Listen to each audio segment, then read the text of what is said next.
in old school, when I started out in the field, it used to be that if we wanted it more than they did, or if we were working at it harder than they were, that we were codependent and enabling, Mm-hmm.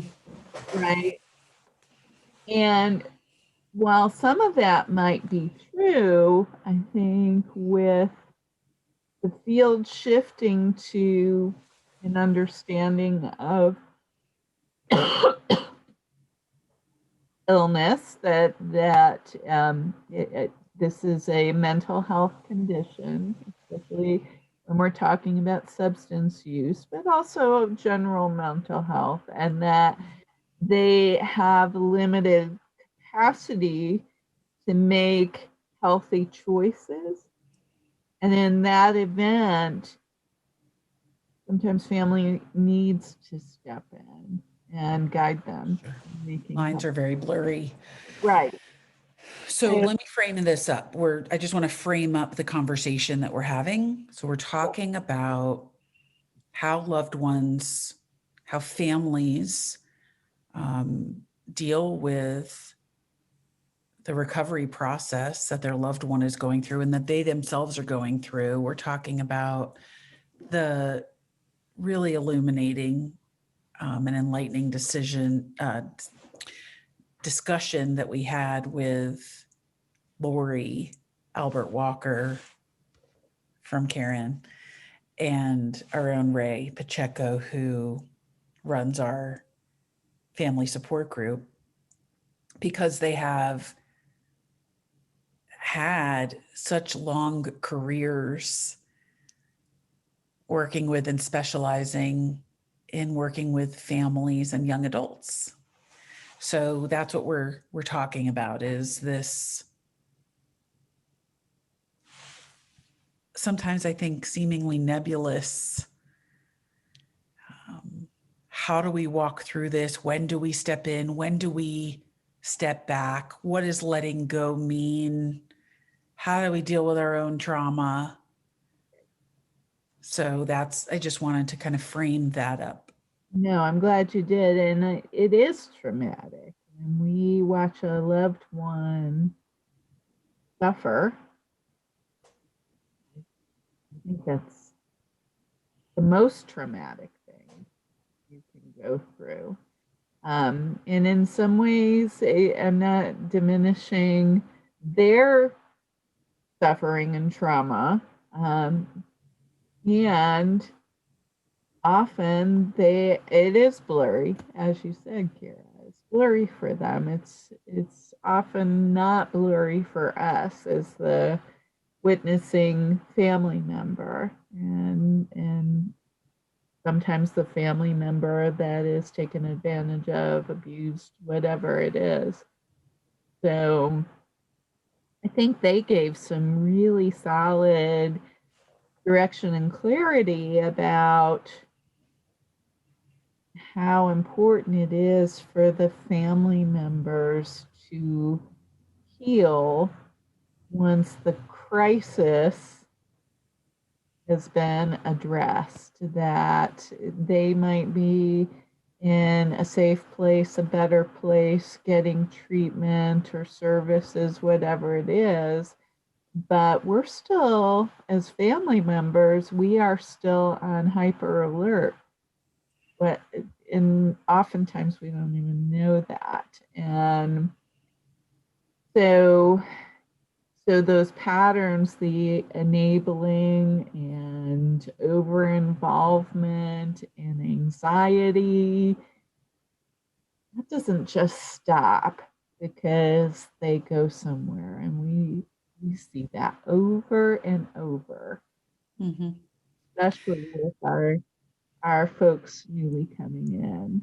And it's really hard for family members to let go. And oftentimes that letting go is interpreted as I don't care. Mm-hmm. Back, Giving up on. Mm-hmm. yeah, giving up on. Right. And that's not at all what it is. That's not at all what it is. It's sometimes it means not working harder than they are, or letting go of the expectations or dreams or hopes of, the way we thought they would turn out. Because this wasn't part of the plan. And so there's a grieving process. Um, and I think that is what is so beautiful too about that group that we host monthly, is that parents that are further along in the process are there to support parents that are new in the process. And it's so powerful. And I know we take turns, our staff takes turns kind of rotating in. Ray is the staple who's always running and facilitating that group. But it's great that we have other staff that participate. Um, but what parents offer each other is so much more powerful than anything I think sometimes that we can say. So, and I think we'd like to put a link below or somewhere in this post where people can link to registration for the group. What? And also a link to the discussion that we had with Ray and Lori, so that people can hear that discussion, because there's just some great insight offered by them. Yeah, it's a fabulous community that's developing. Some of the families have been coming for years, literally, to offer experience, strength, and hope. And I think that the big takeaway is that when I let go, I'm not letting go of them.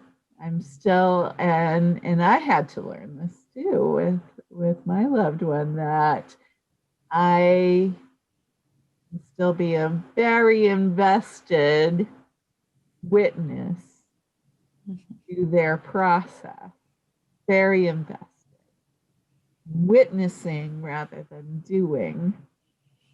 I've got some control issues. Is a tough charge for me. Taking the hands off the driver, the the steering wheel is tough. And what it did when I finally got that, and it was a hard one to get, was that I was empowering them. I was empowering them. Creating room and space for Yeah, her to step up and into her own life. exactly. And that's exactly right. And that was a very hard lesson to grasp. But I think that's ultimately what Ray and Lori were getting at in their discussion too, is that it is a very validating thing when we as family members can let go of the doing and become that loving witness. We're actually conveying that we believe that they can do it That's right. when we take our hands off the steering wheel and let them drive their own car. No, and you can get it up here, but to get it here, especially as a parent, not that I'm diminishing, siblings but man, we are hardwired as parents, I believe, to lay down our lives for our kids. We're hardwired for that. So it's a reflex, that hyperdrive that we go into. We have to override our own instinct. We could talk all day about that. But I'm thinking, let's set it there and invite families to join us, Love it. right? In that. Love it. I think the segue here about, how we work with families in such a different way than I think a lot of recovery residents do. It's such a big component of our community that parents, family members, spouses, aunts and uncles, the families that are involved, they are part of our community. And I think it's part of what contributes to the outcomes that we have. And that word is a buzz right now, outcomes. And I think it's important. I mean, I think it's important to know if what we're doing is working, because if it's not, we can reevaluate and go back to the drawing board and say, okay, let's look at a different way because what we're doing isn't working. So we have to know if our interventions are working. And I think we've known for a long time that recovery residences is part of the continuum of care. Recovery residences is part of the treatment landscape, as part of continuing care and not aftercare. We've known that for a long time. Empirically, it's what we've experienced. It's what our data shows us because we've been collecting data for a long time on our program. And And we ask the questions too. We ask our residents, our alumni, what worked for you? right. And what didn't? Didn't. Right. We want Right. our folks, while they're with us and following, to have a voice in what happens to and with them. Mm-hmm. To inform us of how to best move forward in helping them and in the people that come after them. So what I'd love to hear more about is, because you've got your hand or foot on the pulse. I don't know that phrase. Finger on the pulse of what's happening in terms of public policy. And now what they're saying that affirms what we have experienced and what we already know. Can you say more? Right. So it's really encouraging, and some of it comes from third party or insurance payers who are saying, look, we're not convinced that your behavioral mental health interventions, our money towards this is yielding results. Okay, so some of that's starting from insurance. Some of it With regard to inpatient residential treatment, you mean? primarily, right? But it Uh-huh. also impacts recovery residences, because what we're coming to understand from the governmental levels, the third party level, but what we know as the actual practitioners is what you cited already, that we are legitimate, effective providers in the continuum of care. The problem that we've had as providers is that we have been an unfunded entity. The best way for us to see about securing some funding, whether we're talking about third party or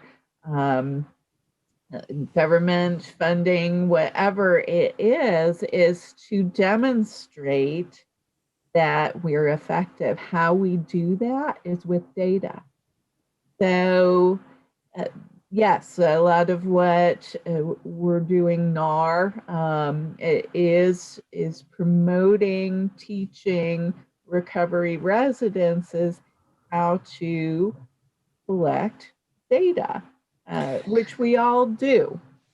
And from that data, we piece it together to show patterns of efficacy. And so what SAMHSA, I'm having trouble talking today, has said is that recovery residences are effective in the That's right. treatment and recovery of mental health and substance use disorder. So that announcement recently came out, and it set the whole recovery residence industry above and a buzz and perhaps more, because what that announcement did, and SAMHSA is the national oversight for mental health, all mental health service provision, whether we're talking about disorder or substance use disorder, eating disorder, that all falls under a SAMHSA umbrella. And what SAMHSA actually did was say, hey, recovery residences, we know, are an effective recovery service entity. It That's actually huge. endorsed recovery residences as a legitimate part of the recovery service continuum. We are legit. That's never happened at the national level before. So what it means is that we are positioned and now in fact expected to demonstrate that we have results. We can show you that what we're doing is effective. Now, the good news for Hope is that that is a practice we have been doing for really since we were created. We have always studied our data. You and I look weekly and monthly at our data, and we use that data to adjust programming, staffing, you name it, any part of our operations. We use any data, and data can be a phone call or email from a family member. All of that goes into the tracking that we do to determine what is working and what's not working for that matter. Number of participants at family group is one piece of data that we look at. Number of completions and successful transitions out of the recovery residence is another important data point we look at every month. Under what conditions are they coming or leaving our residence? Really important information. So not only is the national entity SAMHSA saying that's important, we need to track that, we believe that third-party payers will use that ultimately. That will help our families. Our tracking of that will help our families be able to get reimbursement for our services, which has never happened. And I know you're excited about that. I'm so excited because even before that announcement came, this is a project we've been working on for a while, is how to provide our families, our residents and their families with super bills, receipts for reimbursements, what those are, that they can submit to their insurance companies to see if they can get reimbursement for a part, even if it's a small part of our program fees, because we know that what we're doing and the services that we're delivering are so valuable.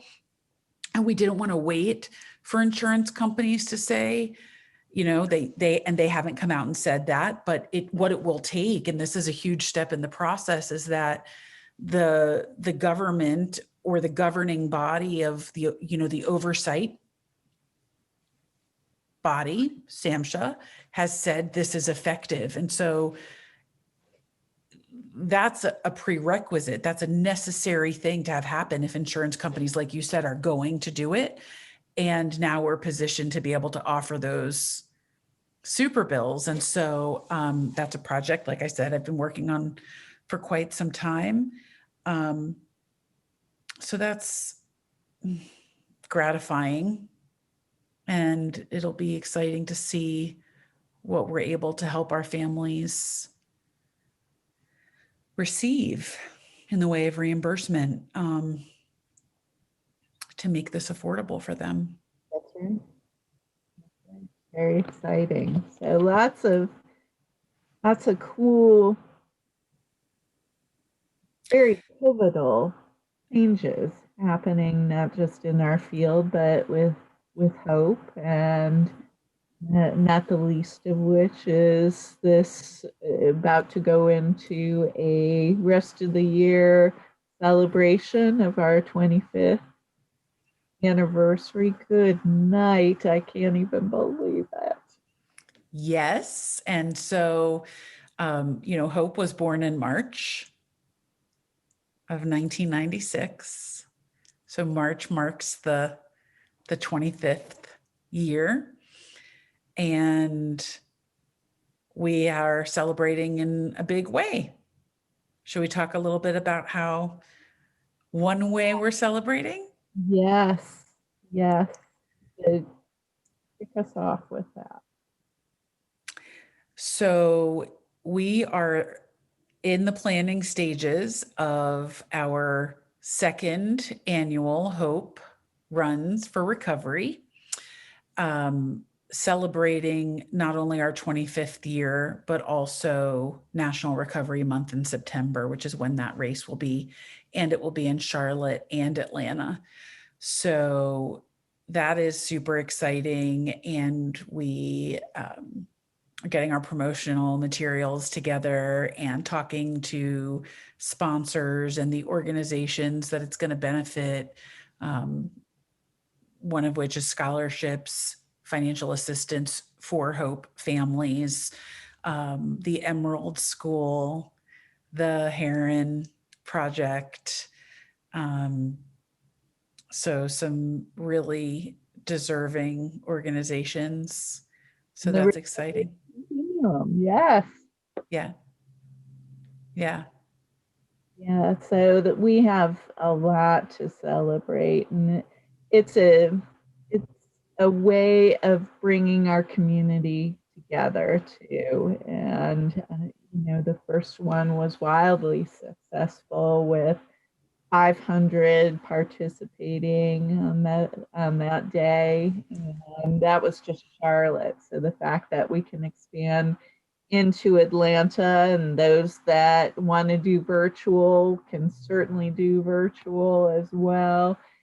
But it's going to be a big party, 2 weekends, 2 cities in September, and we're super excited about it. That will really be the culmination, I think, of the 25th birthday, and we want all alumni, all families, everybody participating in the way that you can. And if you've got a story to tell, because I think that's what really brings the hope, right? Is the stories. The how has your life been changed because of your recovery?